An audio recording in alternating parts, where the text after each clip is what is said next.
I'm David Derrida, photographer and urban explorer.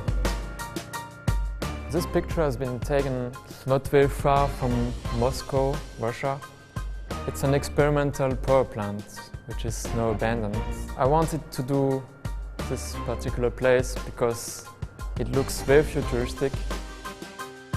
I first started to shoot pictures around the structure, and I got closer to the structure and how I did a different picture. And I have much more detail, and it was sunset, so the light was perfect.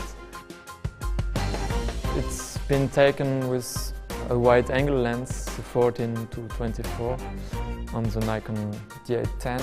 The aperture was set at 6.3, ISO 400 and fast shutter speed.